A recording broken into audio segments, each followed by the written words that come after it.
What's going on, guys? I'm Jake, and I'm joined by Dave, and this is Capes, Cows, and Masks. On this week's episode, we break down everything from DC FanDome, trailers for the Batman, the Snyder Cut, and Wonder Woman 84, concept art for The Flash and Black Adam, and also our first look at James Gunn's The Suicide Squad. All this and much more. Strap in, DC fans, because this is going to be epic. That's all this week on Capes, Cows, and Masks.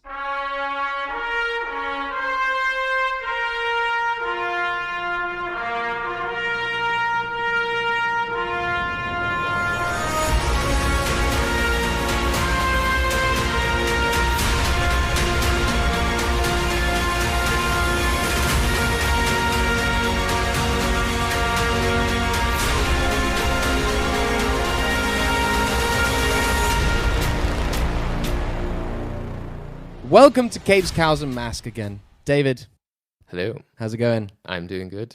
So, very DC orientated at the moment. I'm in the mood for some Batman. I've been humming that theme tune, as I said to you earlier, from Michael Giacchino in my head. And yeah, I just want that film right now. I know. Like, I'd pay £1,000 right to see it right now. Yeah, exactly. Don't care. Like, I think more people would than you think. Or to see 25% of it as well. Just to see whatever he shot, all of it, exactly. Please. That's right. DC FanDome. It's all about DC this week. But we've had like 6 months with like very little news. And then all of a sudden, BAM! Yeah. Warner Brothers is like, you like Batman? Here you go. You like Superman? Pow! Boom. DC Comics. But yeah, so we're going to get into all the DC FanDome stuff in a bit. But before we get into like the nitty gritty stuff of it, David, what did you think of like the whole convention in general? Like, because obviously we're in a new time, strange times, aren't we now? Yes, so, yeah. you know, this normally, all these news probably would have been, you know, done at Comic-Con or other sort of comic conventions. But we're doing this all online now. Few people have already tried. Comic-Con did try. They did that Comic-Con at home. I particularly wasn't that engaged by it, and I know I'm not the only one. There's a few people who thought it just feels like I'm watching something. Doesn't feel very interactive.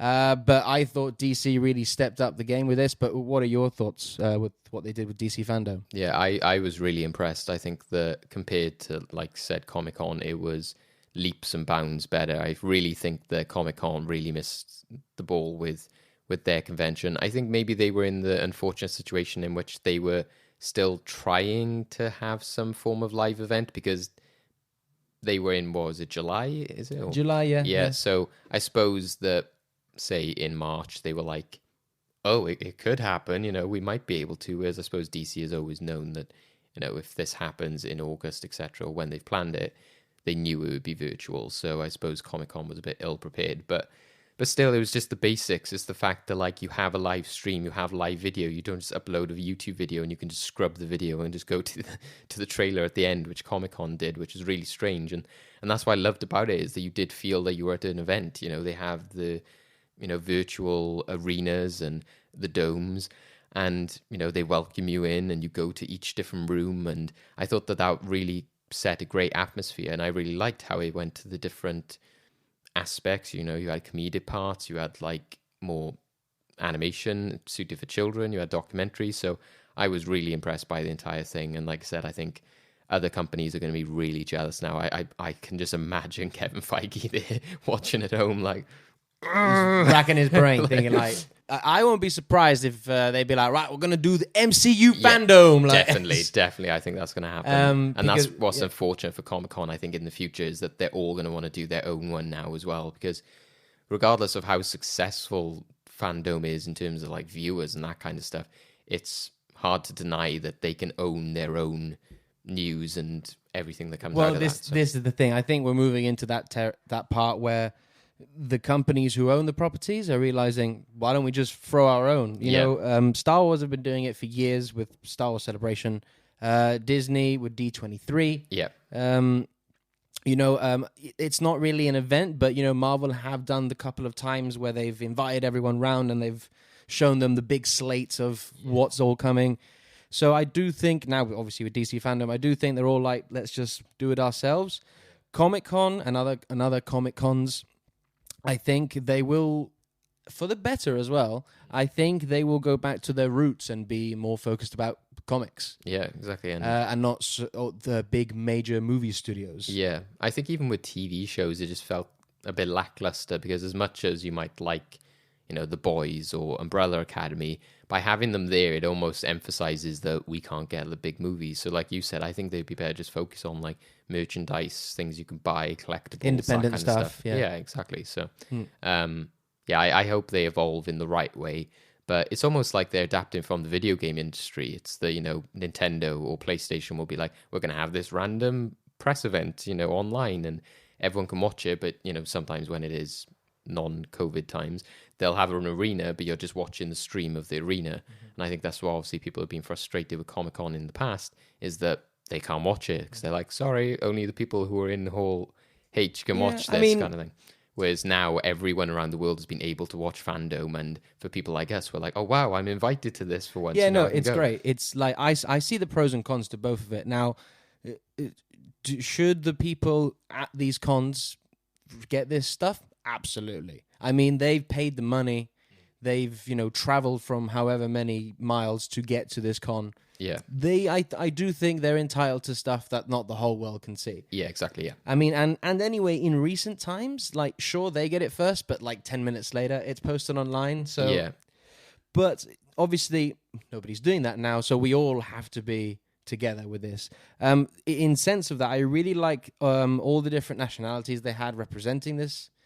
Each presenter was from a different country.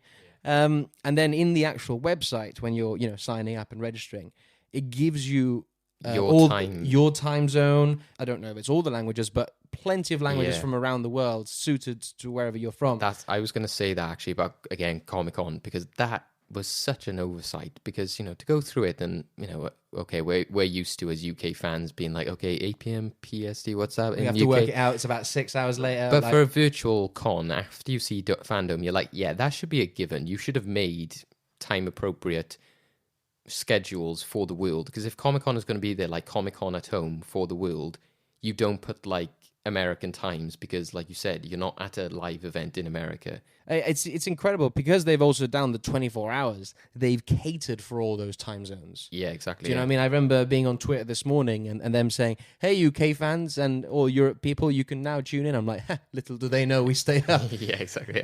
But for the people who didn't stay up, now they can wake up in the morning and check out all the awesome stuff they've shown. So yeah, exactly. I'd say the only advantage the Comic-Con had, if they did this properly, like you said, if they just did it as a live video rather than an uploaded video, is that you can just go on the YouTube app on your television or something. So FanDome, you had to go on a website rather than just being able to bring up an app on your TV or something. So, but we'll leave that for the future for them to sort out. I mean, yeah, I think they've set the gold standard. Like the bar is now incredibly high. Yeah.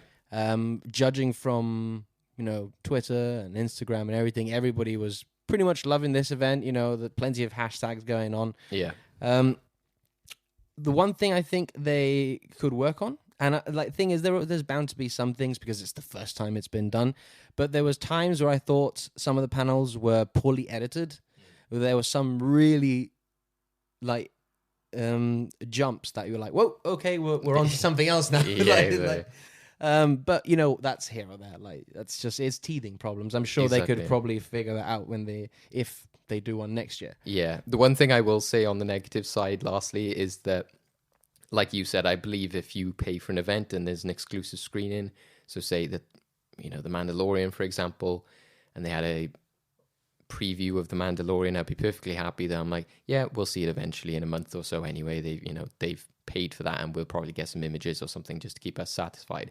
But what I don't like is, this whole leaking of trailers. Yeah, the leaks. Where the hell did that? That's the problem. Yeah, that's the big problem. Now, when things like that leak, unfortunately, studios really have no choice. But we got to fucking release it now. Yeah. Do you know what I mean? Like, but what I don't like that happen, like it happens on the day of the event. So say like you've got a live event and somebody's done it on their mobile phone. Like I said, that's a given, and it's up to the people at home whether they're going to go, do I want to watch a shoddy filmed? Yeah, that's your choice. Yeah, exactly. But I'm just calling this out now. I think this is really wrong. when the leaked Batman trailer, I think it was Snyder Cut, one of them. Was it involving those tweets? With, yeah, exactly. Yeah, so that was the Snyder Cut. Yeah, the Snyder Cut got leaked online. And comicbook.com, IGN, loads of websites out there, like, straight on it, and putting like the first images of the Snyder Cut and showing all these images. I was like, you should be more professional than that. That's what I thought. This is a leaked trailer, and they're treating it as like breaking news. And here's the first images of this. And Rotten Tomatoes, another one. They were like the first images of the Snyder Cut, and I was like, this is really shoddy. I think. One last thing I'd like to mention about the actual FanDome itself, because I remember there was a little section where Jim Lee was talking about their technology behind it. And I thought that was really interesting how they were able to get all these people from all the countries. Like they just sent them a green screen. Just record your thing. We'll worry about. And they virtually created the dome that you could add different images and artwork and music and all that. And I thought they did a great job with that. So I think it's definitely, like you said, everyone's going to be really jealous of them, and everyone's going to be looking about how can we make one of those now. Yeah. So we'll leave that now because we're going to break down everything that happened at DC FanDome. The bells already been rung, and they've heard it.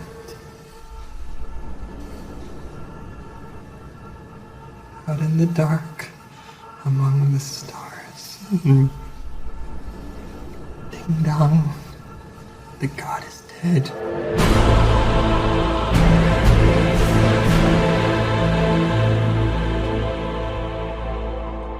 Let's kick it off where DC FanDome kick it off. Fuck! What a way to kick it off with Wonder Woman 84. Like, most of the time, people would normally leave shit like this for Cheetah for, like, the end of the... But they're like, we're gonna give you this in the opening. Yeah, film. Exactly. Wonder Woman 84. So, the panel, Patty Jenkins, all the cast were there. I thought it was a really fun panel.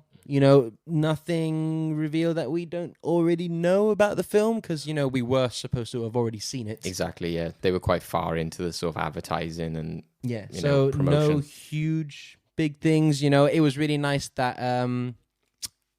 the original Wonder Woman came on, Linda Carter. Yeah, that was really nice done, especially their reaction to it was really... Kirsten Wiig, you see her face when she came on. She's like, I want to hug you. It was really, really nice. That was really nice. So let's talk about the trailer, man. Big fucking trailer. Yes. Pretty much sets up the plot nicely. Big visuals. I have my theories about all these dead people who are suddenly back, like Steve Trevor. But what do you think of the trailer, man?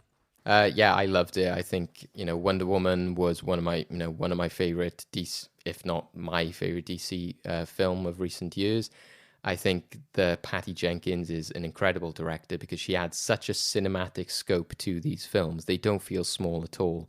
It feels like big and almost like Christopher Nolan in, like we were talking about before, with that opening IMAX scene to The Dark Knight where you're like, wow, so that's why I get this vibe from this film is you've got like that Washington road scene where it's like, and the jet with fireworks above them. It just all looks visually gorgeous, and her roping from lightning bolts, lightning, man, is that's amazing. Metal. Like, yes. So, and that's why I'm so impressed about Wonder Woman. So, as much as like I like Captain Marvel, and I think Marvel did a great job in sort of like making a big thing about female heroines.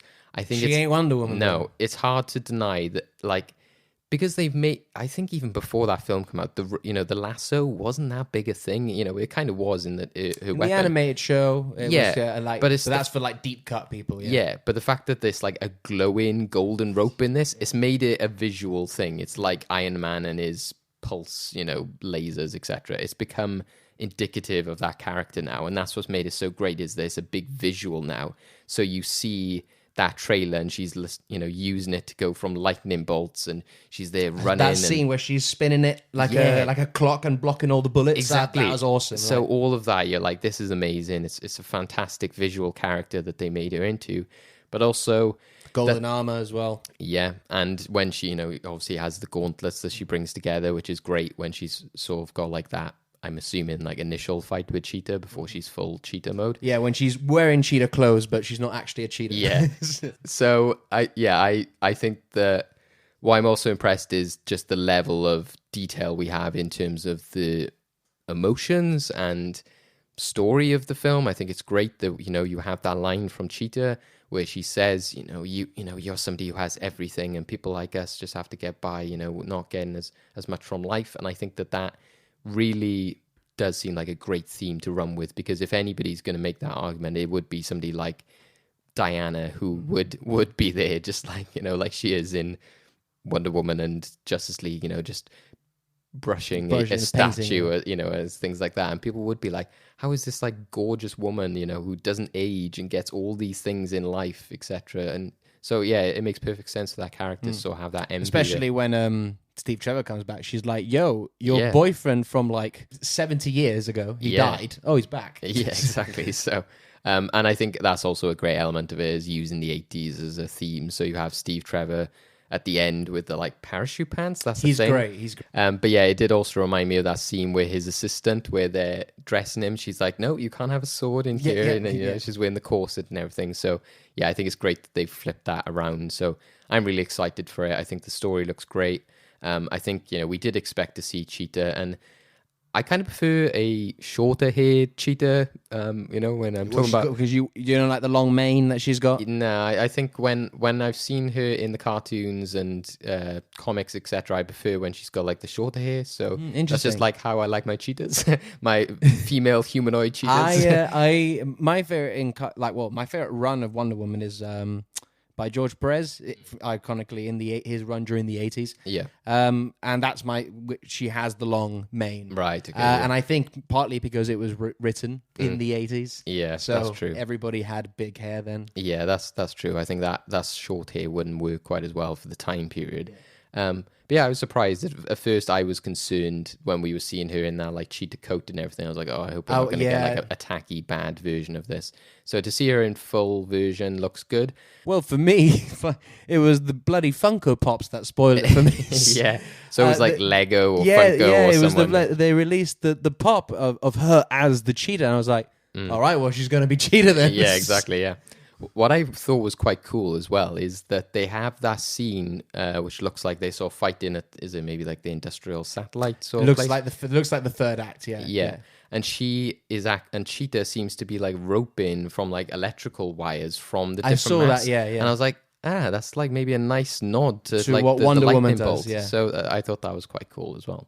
Yeah. I mean, the cast is stellar. You know, I'm really interested to see what Pedro Pascal does with Maxwell Lord. Yeah, I love that shot of him where he's like looking manic and the wind blowing. Pedro Pascal wins at everything. Yeah, I love him in everything. He's just the Red Viper, Mandalorian, everything he does is gold.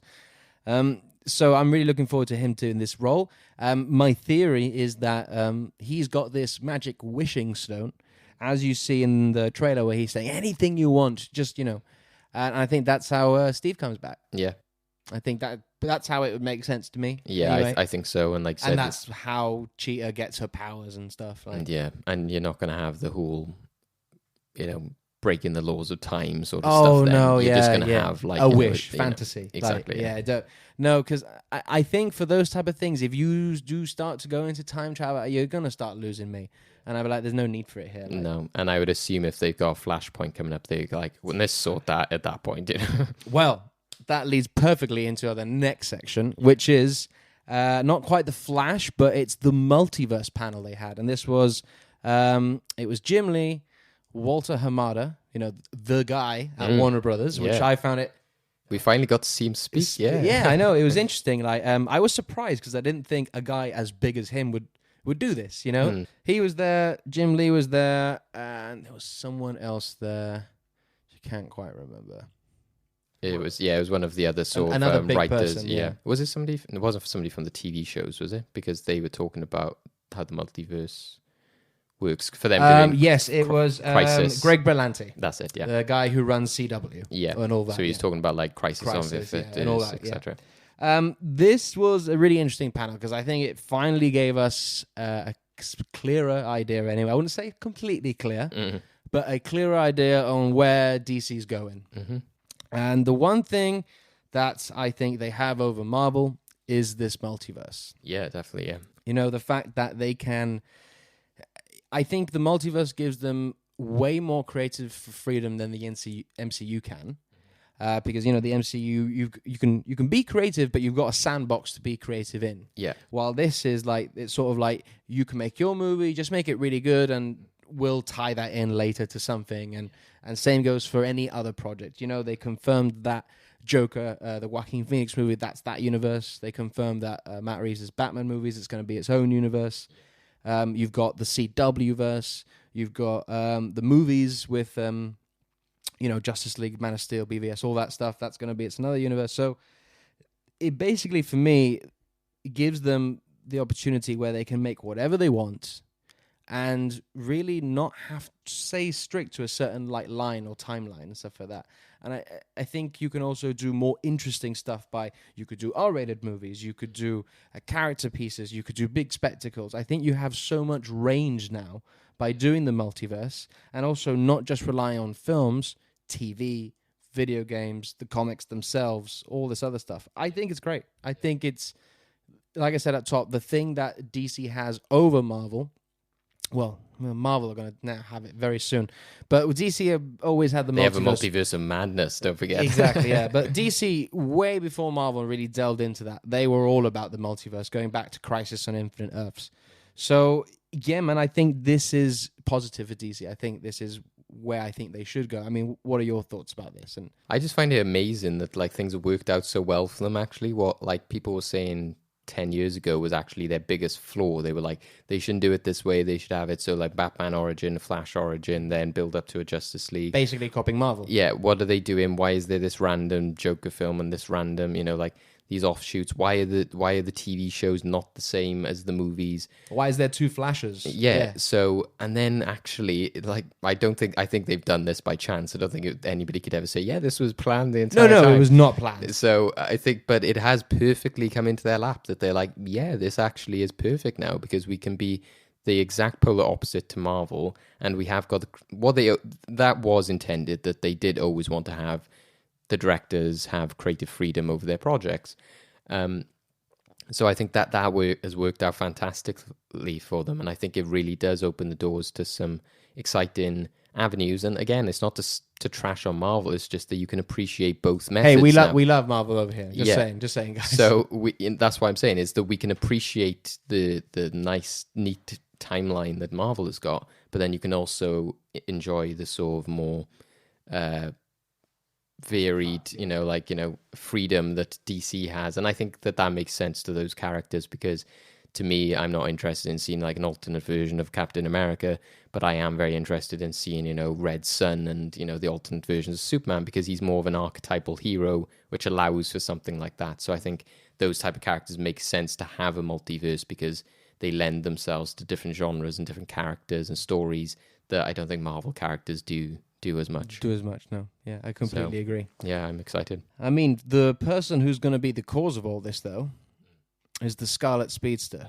Yeah. The Flash. And it's exciting that they had that TV crossover as well, a movie character and a TV version. I think it was in the panel, they said that it was that crossover where this idea sort of spawned for them. Yeah, and that's canon as well. That's where his name came from? So because the TV Flash, he's like, you're another Flash, and he's like, the Flash. Yeah, because he is never mentioned as the Flash. No, in Justice League. No, he's not. I think he's mentioned as the Scarlet Speedster in a news paper headline or something like that, but never the Flash. So, but yeah, they haven't started shooting. There's nothing really. I mean, planned, but they've got the script locked down. He said that's done. I'm really happy that Christina Hodson is writing the script. For people who don't know, she wrote Birds of Prey. Yeah, which I think it's one of DC's best films in recent years.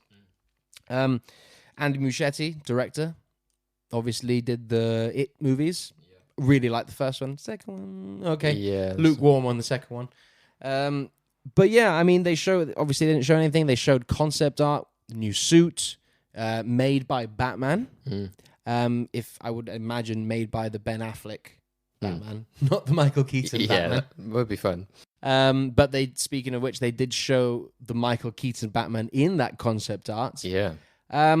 So yeah, there's not really much to talk about apart from the concept art and where they want to sort of take this. But what did you like about this? You weren't too sure on the costume, were you? Yeah, the costume itself, I like. I never liked that whole like armor keeping it together with the wires thing that they have in the Zack Snyder Justice League film. I thought it looked okay, but I thought it looked a bit too, I don't know, steampunk or sort of like World War, like a sort of old time Flash.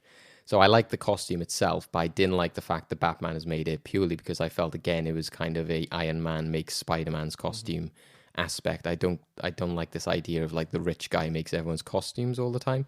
It kind of makes sense for the Avengers, in which he's like, I fund everything, I make the planes. So I kind of get that, again, Batman has that history of being like, I fund the Justice League. He does technically. I mean, it was Wayne Money that built the Watchtower and, exactly, and all that. Yeah. So I don't mind all that kind of stuff, but I just don't like it so much when it starts to creep into their individual movies. I like more the aspect of this character has risen up on their own and made their own costume, and then sure, if Batman's like, well, I'll give you an advanced costume for this Justice League story or this Justice League adventure. But I think it's always important that the character should still have possession of their own I know what you mean. clothing, and their origins. And again, it comes down to my issue with the Peter Parker thing is that then he becomes Iron Man Light. So I don't want it to be, Iron Man Jr. I don't want it to be Batman Jr. either, Yeah, totally which I think Ezra Miller has shades of because he is quite sort of like geeky and technical, etc. So, but again, I guess that's just me because I go back to like the Justice League cartoon where he was more just a cocky sort of ambitious sort of guy. He wasn't as sort of nerdy as Ezra Miller sort of paints him to be. Out of the few things that I did like from what we saw of Justice League, I did like Ezra Miller's portrayal of the Flash. Yeah. I will agree we haven't really seen that nerdy Flash before, but I think it kind of makes sense for the character of the Flash. The fact that he's he is not, I wouldn't say a scientist, but he knows his science.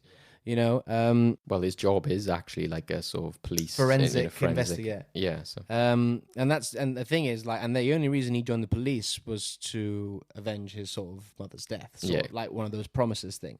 Otherwise, he definitely would have been a scientist, of some kind. So I think the whole geeky persona makes sense for him. I do like the quips and stuff. I just didn't like it on Batman. I hope we don't get any of that in this film. But do you think this is a reset button for DC with the movie, or do you think this is just going to be a movie and let's play it out in the thing?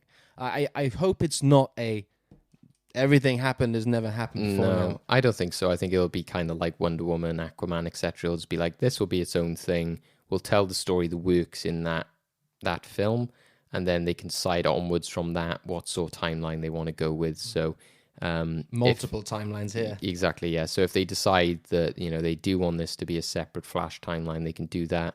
But then if, say, they do make a Justice League film and everyone loves that one, then they can connect the two and make it so that was a part of it. But I just don't. I hope it doesn't come like a Batverse film either. That's what I really want it to be a let's actually talk about that. Fuck. Yeah. Ben Affleck is back. Yeah. And that went under the radar. Went really under the radar on the news, didn't it? Yeah. I did not see that coming. Like fuck, I didn't see the Michael Keaton thing coming. Yeah. But Ben Affleck, I thought that was it. Like he was because he seemed very at peace that don't want to do this role again. So no. That it would have killed. He said it would have killed him if he did the film and stuff like that. So huge news that he's coming back, and also the news came out that it was only prior to the announcement. It was a week ago where he got the script and read it and he put in some thoughts about the script, and then he was like, "Yeah, sure, I'll do it." Fuck yeah, how? So we got Keaton and Affleck. Yeah. Okay, I agree with you. I don't want to see Into the Batverse. I don't want to see that because it's a Flash movie. Exactly. Yeah. But fuck, man. Yeah. If you can bring in Val Kilmer, that would be cool. Christian Bale, George Clooney, even if it's just like a glimpse. Yeah. Cool, man. That'd be exactly. That's what I mean. If you do it in the way that, say, like X-Men did it, that they're like, that we're bringing back the original X-Men, like we're bringing back Halle Berry and all that kind of stuff. That's cool. But it was never that like they took away from James McAvoy's No, story yeah, in that yeah, film no, at all. So if they can still make it about the Flash and he just happens to come across all these different versions of the characters, I think that's great. But also, I don't want it to just be like, oh, everything I've done has affected Batman. I want it to also be... Affect the whole universe. Yeah, because I think what's cool about that original story is like Wonder Woman becomes more of like a Amazon queen, is it? Or like she's like a... Well, in the comic, yeah, it's the Amazonians against the Atlanteans. Yeah, exactly. So I think that aspect is really interesting. So Which I don't think they'll do. I would like to, though. I'd like to see. I think... I would like it... I think I read somewhere that they're not doing that. No. That element of Flashpoint is not being... No, but I would still like it to be, say, like the animated version, I think, where you just get like these more rogue, villainous versions of the characters. So whether it be like a more sinister Aquaman is going around, it doesn't have to be like the full Atlantis war or anything, or there is a more tyrannical sort of Wonder Woman, not just a bunch of Batmen, like have the other heroes as well. Yeah. So have it be like evil Batman, evil Wonder Woman, evil Aquaman. You could do that, yeah, because you won't get Superman in there. No. So that's where I think that the Flashpoint story works, is having the different characters and seeing how they all turned out. I don't want to just be like, how did all the Batman turn out? And Flash is just going through a museum of Batman, Batman. Like I said, I would love to see, George Clooney and Val Kilmer and all that kind of stuff. But don't just have it only be Batman that he meets. Other characters. Yeah, let's have other people in there. I also think this will be the closing of Ben Affleck's Batman story. Yeah. I think this will be his swan song, you could say. Yeah. Michael Keaton, though, that I'm more interested in, because I think I think you sign him for a couple of films. I would honestly, I would be most interested. As like the mentor sort of thing. Yeah. But then you do run into the whole Iron Man, Spider-Man sort of thing. Well, if they did it if they don't do it with the Flash, I would be most interested in seeing Keaton in a Batman Beyond film and do that sort of like aged Bruce Wayne and have a younger Batman. That's what I would love to see him in the most, rather than, I'd love to see him in Flashpoint, but I think if he was, like you said, have him just turn up in a few scenes. But if he was to take a pivotal role and be in more films, I'd like it to be in a Batman story. So we're going to go on to the next one. I think this is your favorite one. And that is James Gunn's The Suicide Squad. Big surprise for anyone who listened last week when Guardians was one of my favorite comic book movies. But I'm going to let you start this one off, man. What do you think of the panel and obviously the footage and everything we got? Honestly, like I think I enjoyed it the most, and it was my biggest surprise because I knew the Matt Reeves Batman was going to be impressive because we had seen a lot more from it. We had seen images, the Batmobile. He had talked about what kind of film it is. And obviously from the Planet of the Apes films, we know that he's a very serious director and he's good at genre. So with Suicide Squad, originally I always thought, it's just going to be like, it could potentially be Guardians meets Suicide Squad. Is that going to work? And then when we saw the behind-the-scenes images or like the leaked or set photos, it kind of looked to me just as if like it was like, it kind of looks like the original film. They're going to do some sort of prison breakout kind of thing. It's going to be dull, grey, muted colors, but... No, this is a completely different animal. And what I was really impressed with is that it is like one of the filmmakers described it as a 70s war movie. I was like, what?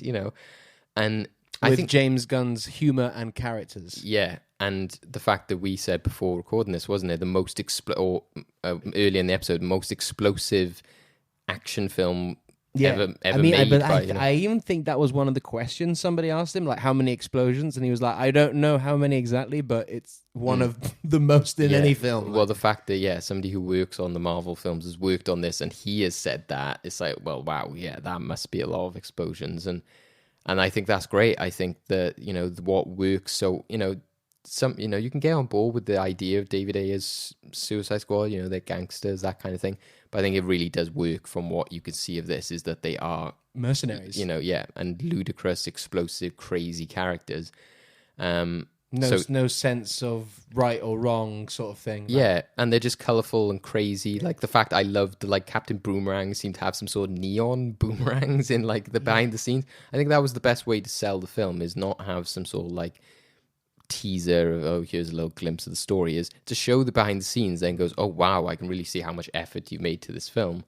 And then you're getting a taste for the movie itself and the story itself, but also the behind the scenes story, which I think is just as interesting, because Whereas if you watch the behind the scenes of the Batman, you'd be like, yeah, they're shooting cool, dark. He's having a very detective serious stuff. conversation with him about what the deeper meaning of this scene. Yeah, exactly. Whereas, if you have made the most explosive movie ever, then show us that, which I think is really cool. I'm really interested by some of the characters here. I think some of them are good. and I'm also interested in, I don't know what you think about this, the time scale of it. Again, talking about multiverse and timelines and all that kind of stuff. The fact that they call it a 70s war movie, I didn't take that as like, oh, this must be in the 70s. But the fact that John Cena does look like he is from the 60s or 70s, I'm like... Peacemaker. Yeah, so I was like, is there some form of time? I don't think so, no. I think this will be still within the extended universe timeline. Yeah, but in terms of time period, I'm saying as well, like, because it would have to happen after the original to be like, that's what I mean. Formed, they've got Margot Robbie, they've got Rick Flag. Because Margot Robbie, that was her first time joining the Suicide Squad, do you know what I mean? Yeah. And they sort of set that up at the end of Birds of Prey, wasn't it? She kind of goes off on her own, so she could easily then go meet up with them. But I think Peacemaker was the one that just made me question it a bit more. Like, maybe he is just...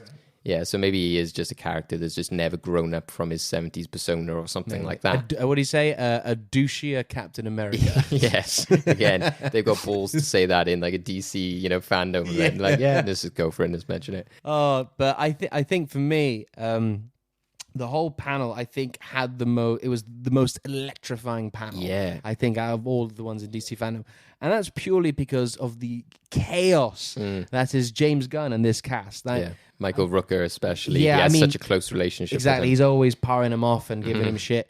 But I think the reason I was like, oh, okay, I'm going to like this film was that it's that atmosphere that James Gunn had with his cast, and the fact that everybody it didn't feel like a panel. It felt like a bunch of mates all chatting to each other and talking about a film they've made and stuff like that. Yeah. And I just love that sense of community and friendship they've got. And I just think if you've got that on a set, and I'm pretty sure like that panel, that's exactly what it's like on a James Gunn set. Yeah. If you've got that type of vibe going, this movie's going to be fine. Like, everyone's having a good time and we're doing some great stuff. So yeah, this movie's going to be great. And I think it's fantastic as well that, kind of like Patty Jenkins as well, that he was like, I've been hard working on the edit of this film. It doesn't come across as oh, it's been edited now, hopefully it'll be, he's taking ownership of this. It's like he is editing it himself. It's like his vision of the movie, which is really great. And because he moderated that panel as well, yeah. which I think he did a pretty good job at doing. Yeah, and that was really fun, is that, he originally pops up and then they all start popping up one by one. And all the character reveals, we finally got to find out who everyone's playing. Yeah. Most surprising for me was Idris Elba. I mean, everyone, well, not everyone, but I think most people, including myself, was like, I think he's going to be Bronze Tiger. I know he's Bloodsport, and I was like, okay, cool. Like, you called me Weasel. Fucking amazing. Yeah, so weird. Yeah, so weird. And it proves my point that they didn't even mention Taika Waititi. And I said from the get-go, he will be the first one to die. Yeah, he's going to play most minor of character that they don't even need to talk about him, because he will just die. Exactly. That's what you're always looking at, those behind the scenes and the footage, to kind of be like, are they there now? Are they, so is that who's left of there? Exactly. Yeah. So it was like, I think at the beginning there was like, what's his name? Pete Davidson's character. Yes, Blackguard. He didn't seem to be like running around with them on the beach and stuff, but he was there when they were sort of walking away from the American flag. So I was like, oh, is he one of the early ones? I'd be surprised, because he's quite, a rising talent. But Peter Capaldi is the thinker. Yeah, but that's what I loved about that reveal trailer. So like, loads of people jumping on the shark, King Sharks, or like, giving the thumbs up or the wave. But yeah, and the same with Peter. I love Peter Capaldi. He's such a fantastic actor. He's great in the thick of it. He's great in Doctor Who. So I just loved seeing him there, like, just this crazy thinking helmet. Yeah, exactly. Thing is, like, the behind the scenes trailer, whatever you want to call it, that was great. That was fantastic. But you could have just released the character video. That would have been enough for us. Yeah. But so I thought overall this panel was a huge success. Yeah. It elevated my hype. I was hyped to this film, because I was like, James Gunn makes sense to do a Suicide Squad, so let's see what he does. Fan of the... But now I'm just like, fuck, give me this movie now. Yeah, Like, and that's why I'm most pumped for it, because I think that it is very likely you'll still hit this date next year, whereas like the Batman, because like I said, it's still... August next year, isn't it? Yeah. So the Batman, whereas they've had delayed filming, something could easily happen with that release date, or something might happen to push it back.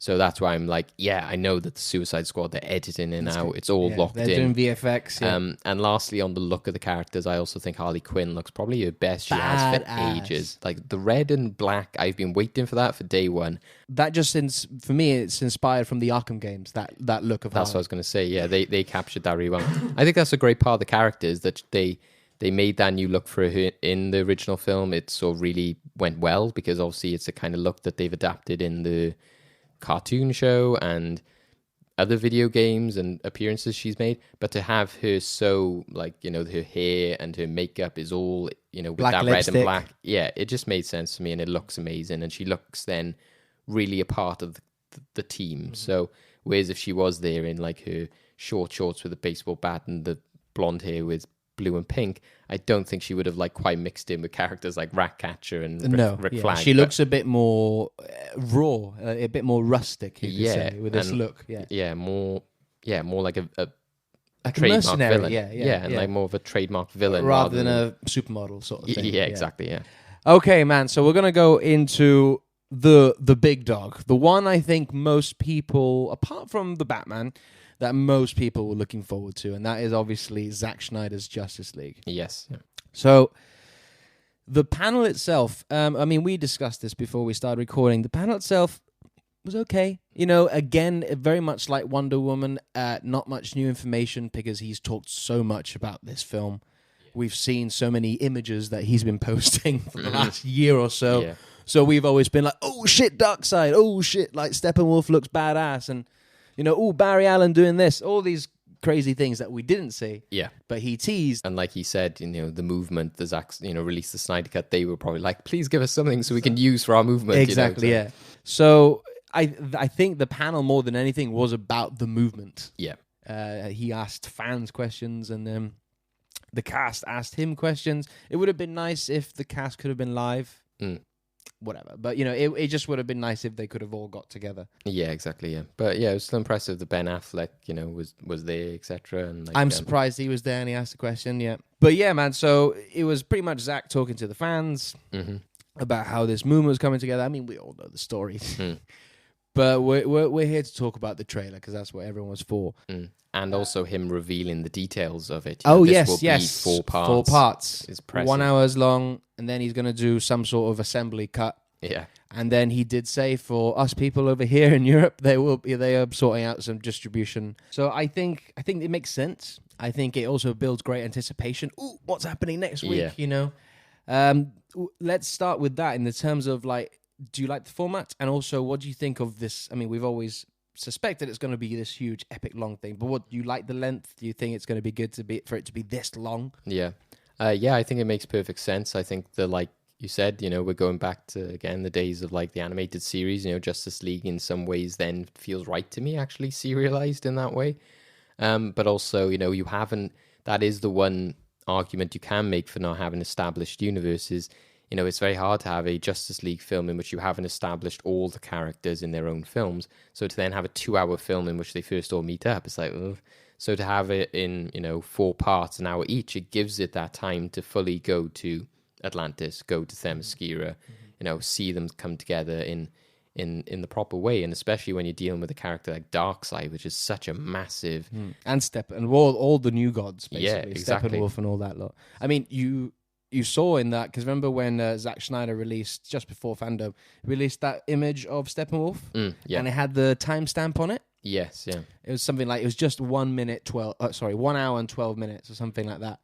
And then it was obviously all online that Steppenwolf in the theatrical version of Justice League came into the movie 22 minutes in. Right, yeah. So you've got quite a difference. So you got basically an hour of build-up before the guy comes in. Yeah, that's pretty cool. So yeah, I'm fully on board with, like, just if you're gonna have it, have as much as you can. And like I said, I think that, you know, alternate cuts do work a lot better when you have got that time and space to, even if like some people do feel like, oh, I've seen a lot of this before, but that's what's interesting about theatrical cuts is you can be watching something you're familiar with for 20 minutes, but then suddenly you're like, Changes, oh, well, that shot wasn't there before, I didn't see this angle before. So, and that's what fans like us love. So yes, especially when it came for me, the Lord of the Rings films. You watch those in the cinema, and then when you get those extended versions, oh, that's new, and that's new. Exactly. That's what people enjoy. And then and same for BVS as well. When I saw the Ultimate Edition, I'll be like, oh shit, that's new, and that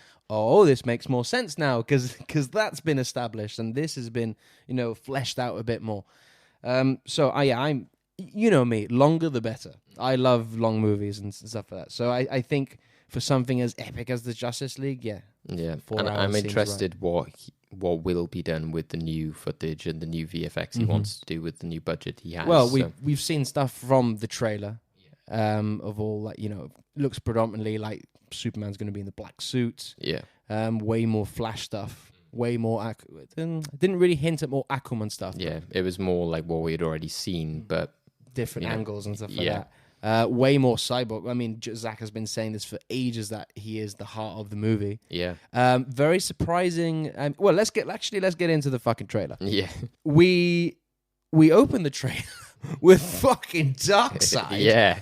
Okay. Normally, that's your end shot. Yeah, exactly. So the fact that right at the top, I was like, okay, here we go. The choice of music I thought was interesting. Yeah. Threw me off guard at the beginning, but then once I settled in, I'm like, yeah, it's very Zack Snyder. Yeah, exactly. This autonomous, almost music video style trailer, very slow-mo and all this sort of stuff. So it was very Zack Snyder. All the footage we saw, I think, I would say 90% of everything we saw was new footage. Yeah. And yeah, it was just impressive that everything looked different. If it, like you said, different angles, different sort of color palettes. Yes, yeah. Everything. The visual effects itself looked different. The costumes, the color grading, everything. Yeah. Well, we were talking about Steppenwolf before recording. Exactly. He looks so different. Like looks epic. Like with all those spikes coming up in his face. Like I hated the way he looked in the theatrical cut. He just looked like a video game character to me. Is he still like voiced by that Ciara actor? Hinds. Is he like, was that a Snyder choice or was that for a Whedon thing? I don't know. Actually. I'm not sure. I would imagine that probably is a Snyder choice. Yeah, because I could see, like, from the design of the character, I could see him kind of just being a brutish, like, non-speaking sort of character. Yeah, but all the new gods speak. Yeah, I mean, because we got what was his name? Who was voicing Darkseid? Ray Porter. Yeah, Ray Porter. That was it. So so he's gonna have a few lines. Yeah. That's true, yeah. Yeah, I was wondering Whether if they or were not doing it in a in sort the of like prequel. he's the main speaker and then everyone else is kind of like more thugs in that they might say one or two things. So. We'll see. But yeah, I don't know. This is the thing. I don't know if Darkseid's going to be the main antagonist. Yeah. I think he will be the guy there in Apocalypse, but Steppenwolf will be the main antagonist. We'll see. But this, I mean, it's Zack Snyder, this trailer. Like, I don't really know what else you can say. You're going to get a Zack Snyder film. Whether or not you're a Zack Snyder fan, that's a different question.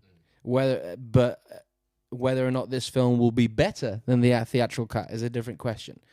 But what I can guarantee you is that we are going to get Snyder's version of what he wanted to do. Exactly, yeah. And the music choice is almost very on the nose in a way as well, isn't it? It's like He fans used it in literally... Watchmen. Yeah. But fans are literally there like, hallelujah, it's come, like what we've waited for this entire time. So...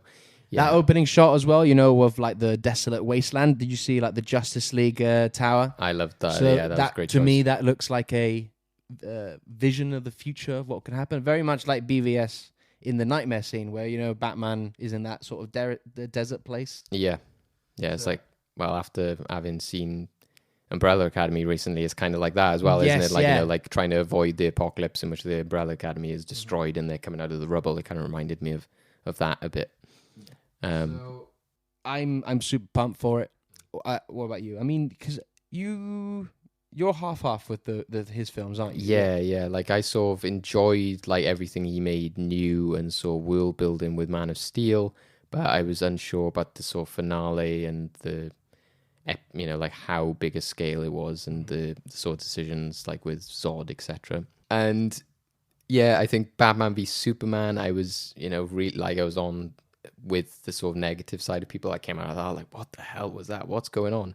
But like I said, it is crazy how I've made a complete 180 of the more, when people were making all this noise, I was kind of like, oh, give it a rest, for God's sake, it's not going to happen. But then when they proved me wrong, I was like, fair play to you. So, and the more I did think about it, the more I was like, you know what, it is wrong what they did to him. And to take away the creative vision of a director like that is quite, a bad thing to do. Because originally you did see the film and kind of bought into what they were telling you, which was oh no, this is very much still the same film. And it's like, they were selling it like, oh yeah, he just came in and did pickups. I'm like, no. Yeah, so the more you see of, especially like scenes like Wonder Woman where the Flash falls on her breasts and, literally the actress is Batman cracking jokes. And like Gal Gadot is not even there to like, the actress is like turned away.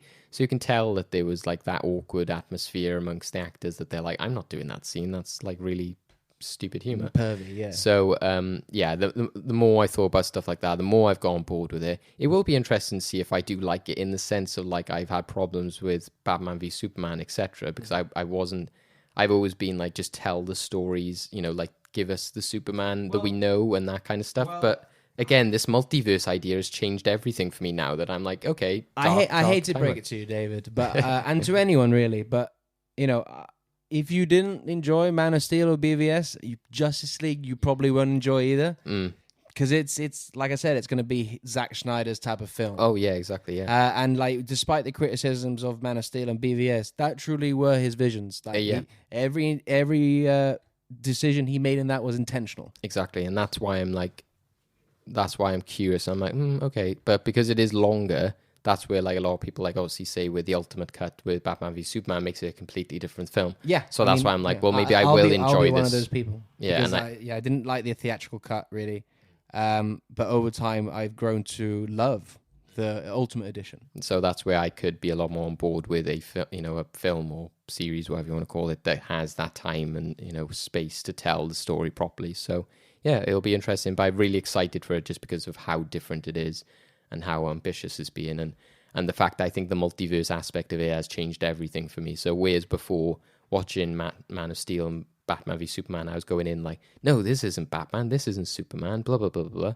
Sticking now, it as like that's the only canon. Yeah, exactly. Yeah. So I, while I don't think that was the best way to sort of bring in like a universe of characters still, but if you're gonna sell it as like the Batman Reeves, this is an alternate version timeline, that's fine. So now I'm more on board with that aspect of it. So because you can basically be like, if I don't like it, it doesn't matter because I got another Batman there. Exactly. Right? Yeah. Cool. The Snyder Cuts coming sometime in 2021. Yes. 2021 is going to be huge for DC. Yes. They've got a lot coming out. Well, just comic book movies in general, most of them have been pushed into yeah. that. Yeah. It's going to be crazy. So we'll move into the Black Adam panel. Now, again, they've nothing.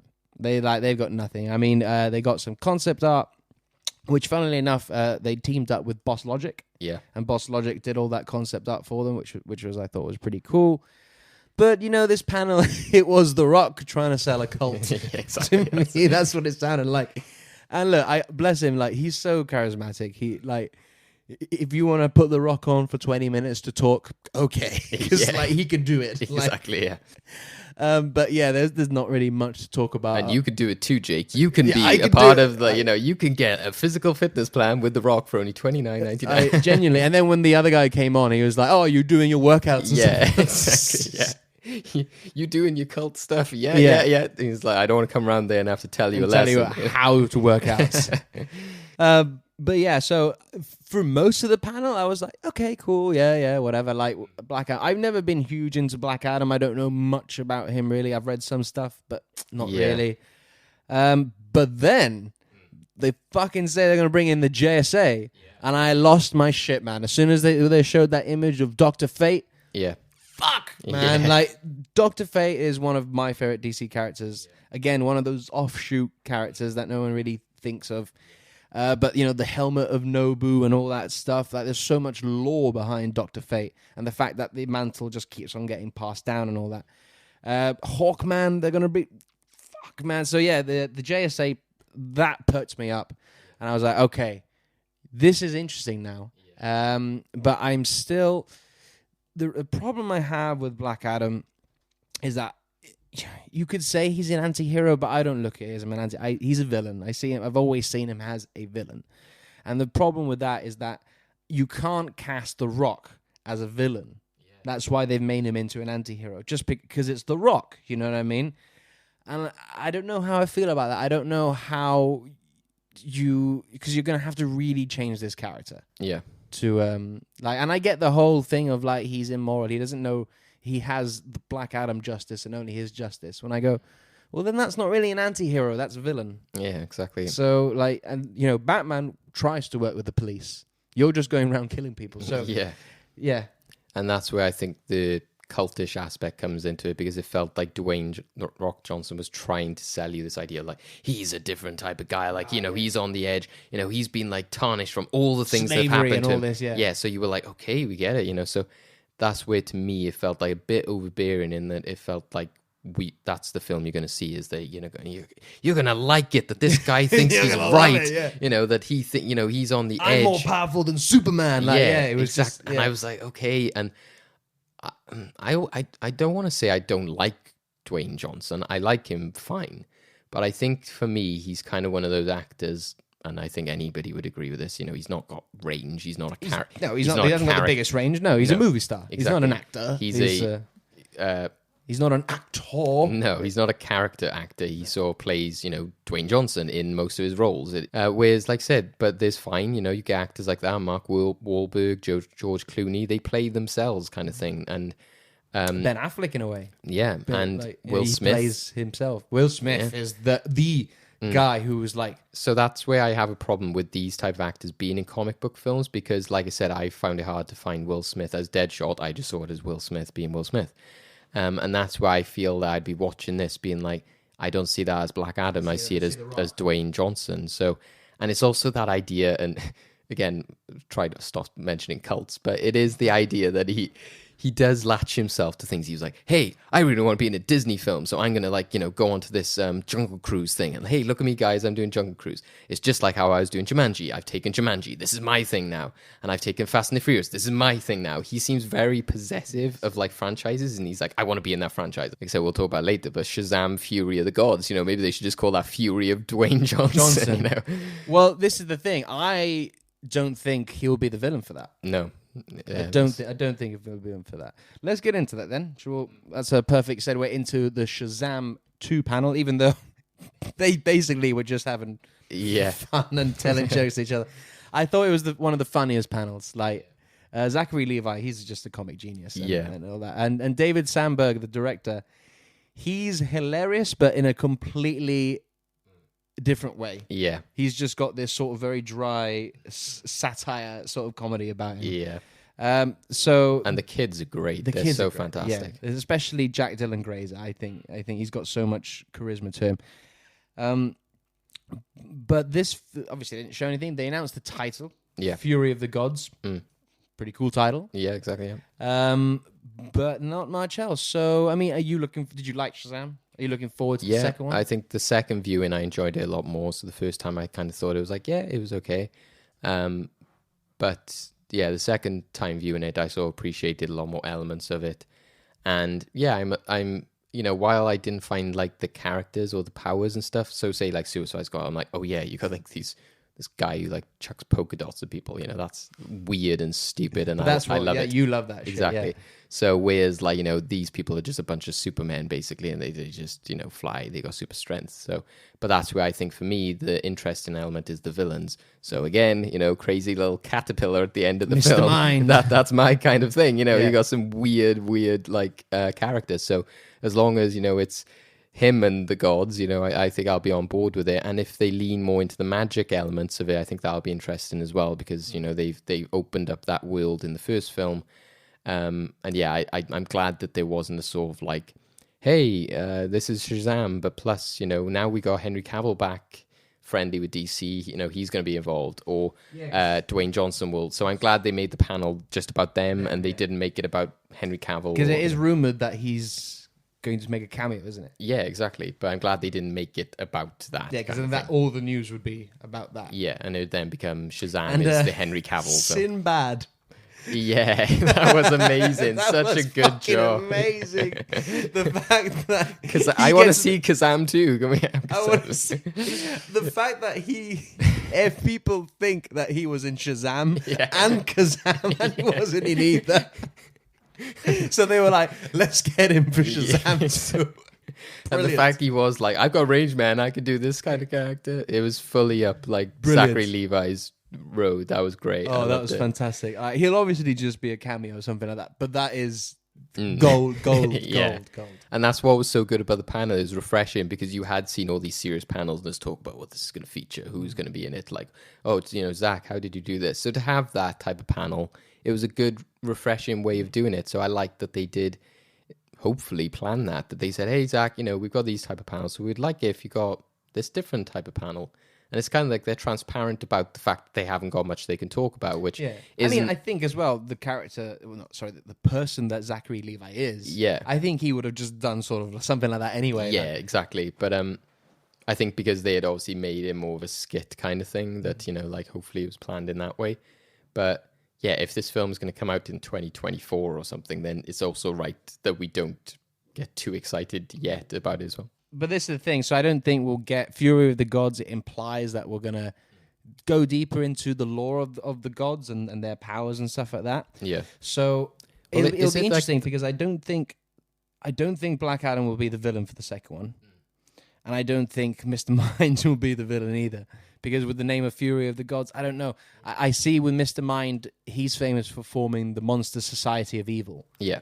So that would be cool if they did that for the third film. But yeah, it'd be interesting who the actual villain will be. Is it so? Again, I'm not up on like Shazam lore. Is it that the family, the cheers, The etc.? Shazam family, yeah. So it's them, and then are the gods like a completely separate thing? Then No, Like, the god. I mean, they have the power of the gods. yeah, exactly. So Shazam, he's got all the powers, and Oh yeah, then because it's like based on like on the Greek gods, Hercules and yeah, like yeah. So you've got the speed of Hermes and stuff, all and these. Atlas and all Yeah, that kind yeah, of stuff. yeah. So yeah, those are the gods. Right. Okay. So would that imply that title that they would be those original gods would be involved, or would it be? I'm not sure. We'll see. We'll Yeah. see. I mean, well, we got this movie's not coming out for a while. Yeah. So they've played it in the right way. It's getting a little tease, like Black Adam was like, here's a logo. I think they've done it in the concept right way. art's cool. Yeah, yeah. So Let's go into the last one, and the one by this time I was so tired I wanted to go to bed, but I was determined to stay up. And as soon as this panel started, I was not tired anymore. no, the Giacchino music style, you're like, doom. Doon, and then especially as this guy just started talking, I was totally invested, and that is The Batman, director Matt Reeves. So the panel opened up with Robert Pattinson. He obviously couldn't be there, Yeah. so he sent a little video. He just looks so chill, doesn't he? Yeah. Like, I don't think there's been any other actor who's played Batman that's been he's just so laid back. He's just like, yeah, man, this is cool. I'm playing the Batman, like, that sort of thing. But then we get these, like, so Matt Reeves comes out, obviously the director, and did he write the script as well, or is he co-writing this? Yeah, Co-writing. I think he's co-writing with somebody else. Mm. And then he just starts going into, his version of what he wanted to do with this character. And it was just so electrifying, magnetic, that this guy is just spewing all this, his ideas of what he wants to do with this character, what they are doing with this character and the world. It's so interesting. It's so unique to what we've seen before in the films, that is. And really, in my sense, he's really getting into the core of Batman and the core of the comics. This whole, going into deep about the corruption of Gotham and how that's the huge part of this whole thread line. The fact that Batman's it's more of a murder mystery detective story. He's following a trail of villains, and him going on to this, like, we've never seen that. Like, the closest we've seen that, I would say, visually, is Batman the Animated Series. Yeah. And that being a cartoon, there's certain stuff you can't step the line on. So I think we're going to be into something really special here. Absolutely, really interesting. And again, Matt Reeves, man, what a guy. Like, he's so invested in this, and I can't wait to see what he does. Yeah, what I found interesting is that him saying, when I originally did filmmaking, I wanted to do things about characters. He didn't expect to do genre pieces. And then he did the Apes movies. Yeah, so he then went, well, actually, I realized how I can do character films is through genre, which I think is fantastic. And I think that's really good because that's what makes those ape films work so well, because it's about Caesar's journey, etc. Exactly. You cater for everyone, basically. You cater for maybe more snobby cinephiles who like deep character stories, but you also cater to the blockbuster fan people. Yeah, and the fact that he does draw inspiration so much from cinema history. So War of the Planet of the Apes, for example, is so got elements of the lone westerns or hero, etc. And like with this, he was talking about Taxi Driver, Chinatown. Yeah, so that's fantastic. Any 70s crime film, basically. Yeah, exactly. Yeah, which I think is great. Like, two things I hope that people don't like latch onto as much is that I've seen still a few, obviously you're going to get this, but I hope once the film comes out, people just stop because it's just not funny at this stage. I saw somebody on my Facebook put, that Batman film looks like the best Twilight film yet. And I'm like, stop. Just give it Fuck a rest. Off. Like, honestly. It's just such an old joke. Like, nobody cares. No.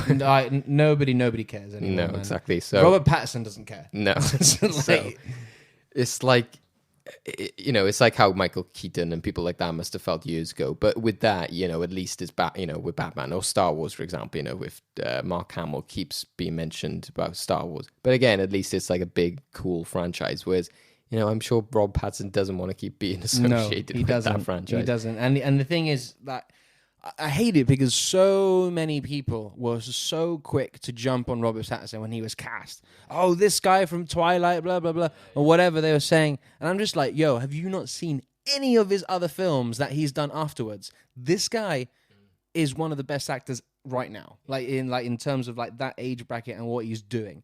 He's getting hired by the best filmmakers at the minute. He's in Tenet. He's in all these big movies. He's doing stuff for Netflix, and he does The Lighthouse, like a weird film with like Willem Dafoe. So if he's opposite Willem Dafoe, he's good. Exactly, and then he's doing Tenet with Christopher Nolan, and then he goes and does The King on Netflix, where he plays a Frenchman with his thick French accent. Yeah, and I was watching. I'm like, okay, like fucking.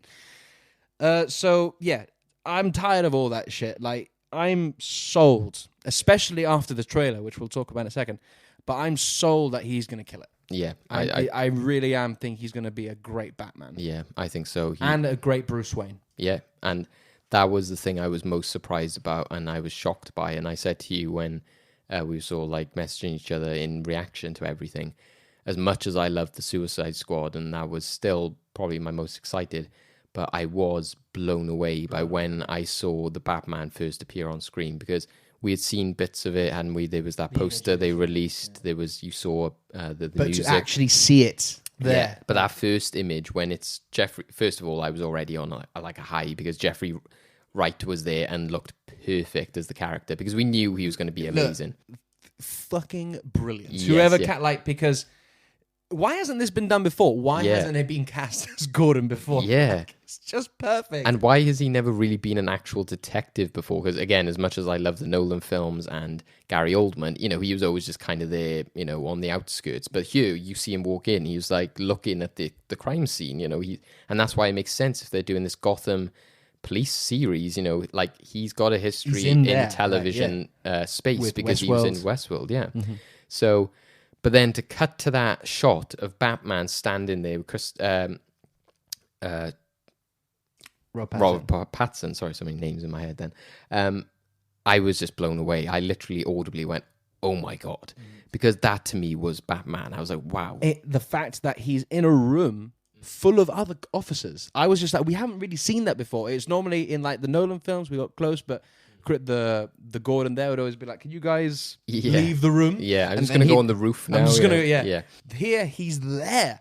And all the officers, and I remember Matt Reeves saying that this is because it's a year two, like a lot of the cops are not sure of him. And then in this trailer, there was that scene of, it looks like he's in a room surrounded by cops and they're all like trying to beat him up or something. Yeah. Did you remember seeing that? It was Yeah. a very quick clip where Yeah. it seems like he's tussling up between some cops and like one of them holds him up. Yeah, that was interesting. Yeah, because they were sort of flipping between a lot of that and then the criminals, which he was beating up as well. Exactly. So I'm really interested to see what they do there, because that reminds me of the Batman I read in the comics, where he was really working with the police as much as he could. Yeah, that's why I always liked. He's a detective. He's a detective. He's trying to. He's not trying to. Like, his goal, he has his own sense of justice, but he wants that justice to be implemented into the system. Yeah. Do you know what I mean? It's not like he's being completely a vigilante. He's trying to work with the... And that's what Matt Reeves was so passionate about, is that, he's trying to do this and then failing, and that's what was so interesting about it. So it's great. I think we haven't really seen a Batman fail that much in the movies, that is. And it made me, like, that's what blew me away, is because as soon as I saw him, like, a lot of people were saying, oh, he's struggling to get in shape for the role. He needs to be hench. But I've never thought that. Again, like, watching the animated series and stuff, or Batman Beyond, I always enjoyed that. Maybe it's because I like Spider-Man and stuff, but I think that it does suit him to be a bit more, like, of a slender sort of character, because he sort of, like, goes through the shadows and he's got this, like, long cape. So I've never seen him as... And that's why, I don't look at Ben Affleck's one and go, oh, yeah. But again, I know that's based on the Frank Miller. That's the Frank Miller Batman. Exactly. That was intentional for him to be hulked out. But yeah, most of the time, if you look at Neil Adams' Batman, which is, arguably one of the, with the blue cowl and stuff, arguably one of the most famous Batman images, he's not slim, but he's just, like, toned.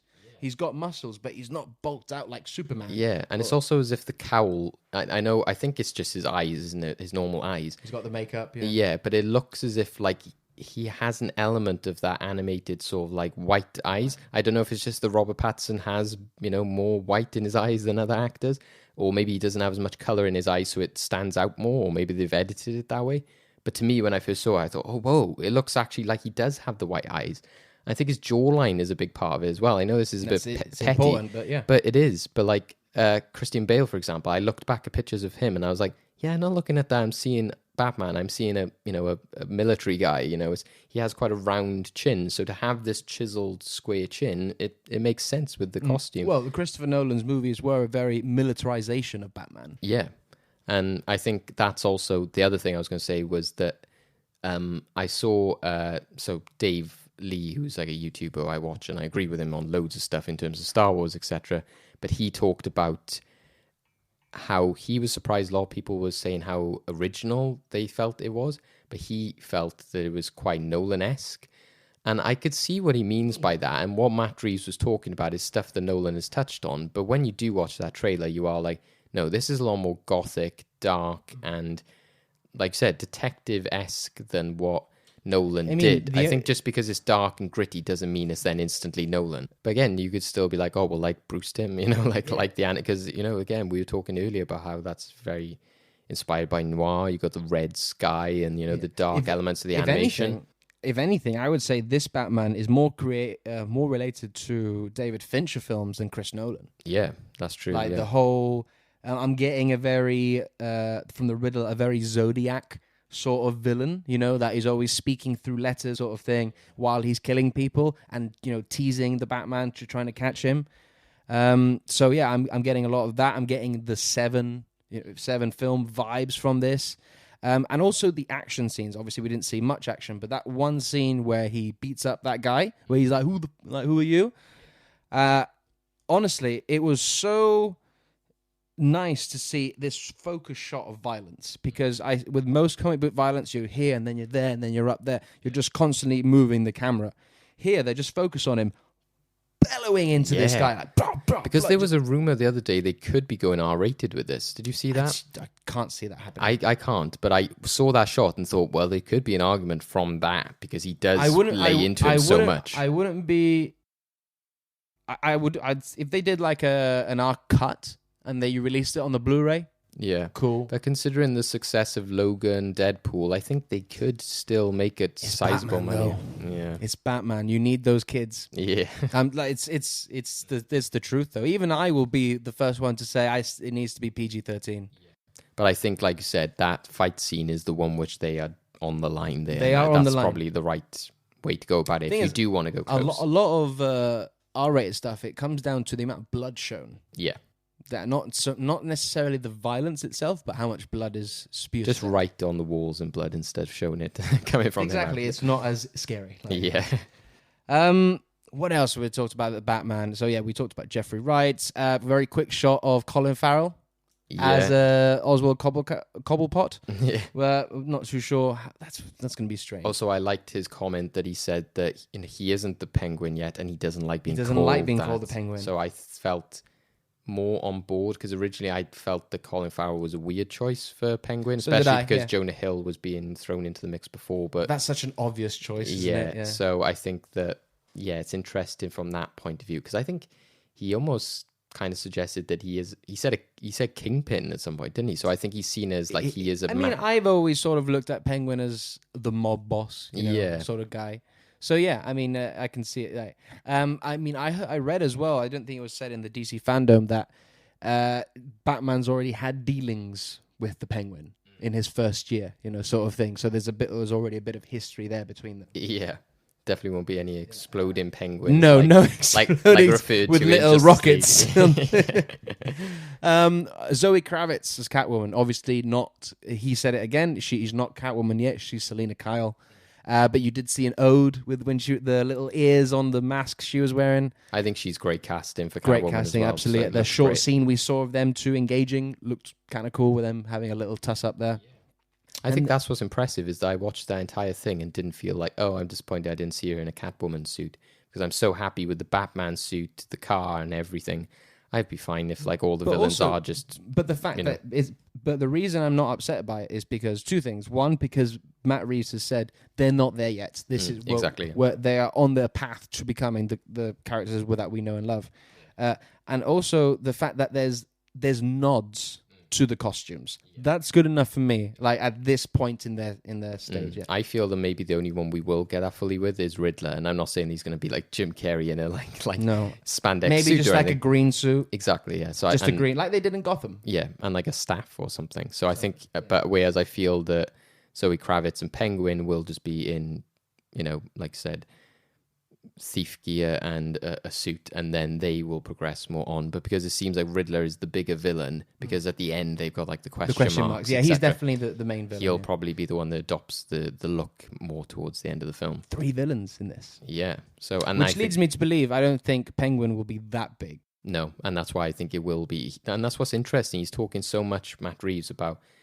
the corruption of Gotham and how murder is a big problem in the city and how crime is controlled. And again, we've had that in the Tim Burton films and the Nolan films, but to focus so much on it, on how they control everything and why these things are happening and how it links into what's happened to Bruce, I think is a great element. And that's why I imagine that Penguin would... And how deep he'll go in the series as well. Yeah. To add to that. That's why I think where Penguin and Catwoman will come into it is just that like Penguin is somebody who is responsible for some of these as a mob boss, and then Zoe Kravitz's character is somebody who's then affected by these, so having to do crime in order to get by. Yeah. Whereas, like I said, Riddler is the one who's actually actively causing problems for Batman, kind of thing. I was going to say, what do you think actually of the Gotham look? Are you excited to have a more, Liverpool? Absolutely, yeah. I think I mentioned this to you. What would you want to see Gotham look like is what I'm thinking. I need it to be old Gotham. It needs to have this sense of history, which I don't think you get from America, funnily enough, because America is a relatively new country, and in every time I've read Batman and read, Gotham, and you see the landscape of Gotham, I've always thought because Gotham it's in America, but because it doesn't exist, it gives you this sense of fantasy land. Yeah. And I've always seen Gotham as this, huge old city, very, very old city with a lot of history, Gothic architecture, which we have over here in the UK. Yeah. We're a much older country than the US in terms of architecture and everything. So, yeah, it makes perfect sense for them to shoot over here, I think. They did start off shooting in Edinburgh, which I thought, again, was brilliant because there's a lot of great architecture up there as well. So, yeah, I'm happy. I'm very happy. Do you want him more in the terms of, like, the Tim Burton Gothicness, or do you want him more realistic, like more Nolan? more. I want to blend. I don't want them to go too... Because in the Tim Burton Batman, that was a Tim Burton Batman. Yeah, exactly. That was his sort of gothic fantasy tale that he wanted to tell. And Chris Nolan was very serious. If Batman lived in real life, I need a fine balance of the two. For me, I don't want it to go so serious that I can imagine this guy is here. But I also don't want it to be too fantasy. Yeah, and I hope it's still quite a high-rise, big city as well, because you get that element of the comics where he's like on a ledge, perching over on like a gargoyle or something. Exactly. Like that. Yeah. You know, and that's the thing that Britain doesn't have. We're not a very like skyscrapery sort of high-rise city sort of place, apart from London. So I hope they're able to bring in that gothic element, old buildings, but with a. And that's what I liked about like Batman. They lost it a bit later on, but Batman Begins had that, you know, the big train that went throughout the entire city. Batman Begins, out of the Nolan films, Batman Begins definitely had my favorite Gotham look. Yeah, exactly. Absolutely. So that's it, man. We've had probably what would be 6 months worth of trailers and news and film news crammed into... In the space of 24 hours. Yeah. So what an amazing time to be a DC fan. Needed this bit of good news after everything going on in the world. So yes. Finally, it's nice to have something to look forward to. Yeah, but still hopeful. Like I said, good things will come out of the bad news with the DC layoffs. You know, we still hope that like that doesn't lead to bad things, but we hope that they're going in the right direction because they're putting such a focus on the company, etc. But yes, before we sign off as well, I just wanted to say a huge congratulations to DC and Warner Brothers, because they've killed it here. They've knocked it out of the park. They can be incredibly proud. I think it was a huge success. Yep. You got, podcasts and websites and all of Twitter exploding over this. So I think they can be happy. Yeah, definitely. To have so many guests and so many big names and then add such personality. It's like we said with Zachary Levi, and, to make such a big event in which it had its personality. Like I said, you had the little segments in between. You had like different types of content, documentaries, histories, interviews. It was really well executed, and like I said, a lot better than the way that Comic-Con had handled it. Take notes, people. Take notes. Take notes. It will be interesting to see what Marvel replies. I don't know whether they're just going to carry on with the D23 thing or whether it will be Marvel's cinematic universe at home or whatever. Yeah, we'll see. I mean, they have to do something. They'll have to do something. Definitely. I mean, or Disney will have to do something. So right, so we're just going to end the show now with all our usual plugs. Now, I didn't plug these guys in our first show. Very sorry, but I should have. The artwork for our logo. I have to shout out to Luke Randall. So you can find him on his website at lukerandall.co.uk. And the intro music done by the ever-talented Harvey Carter. You can follow him on Instagram at Harvey Masek. Go check him out. Amazing stuff. Thank you. The logo is... The logo's great, and the music's timed fantastic. well with Batman, as I posted on Facebook. We've got a character with a cape, cowl, and a mask. All of the above. So where can the people find you, David? You can catch me at David Osger on Twitter, where I'm posting rambling and things I've observed and things about film. Instagram, I think David Osger 91, and then you can also catch me at Fresh Take Hub and Well Good Movies as well. Excellent. You can find me on Twitter at Sweaty Jake, where, like David, I'm just talking about movies and shit and all the other comic book stuff. You can check out my Funko Pop collection on Instagram at Jake's Funko Collection. But for capes, cows, and masks, please find us on Twitter. Engage in conversation, ask us questions, get this conversation going, and keep talking about DC FanDome. I don't think the hype should die yet. I think we should keep this thing going. So follow us on Capes, Cows, Mask. Couldn't put the and in there. I don't know why. They wouldn't let me. And also find us and like us on Facebook. And you can find this episode and our previous episode and all future episodes on Spotify and Anchor. So subscribe, follow, whatever you want to do. Very soon, just bear with us. It will come onto Apple at some point. So just bear with us, guys. More podcast outlets on the way. Yeah. But until the next show, guys, see you later.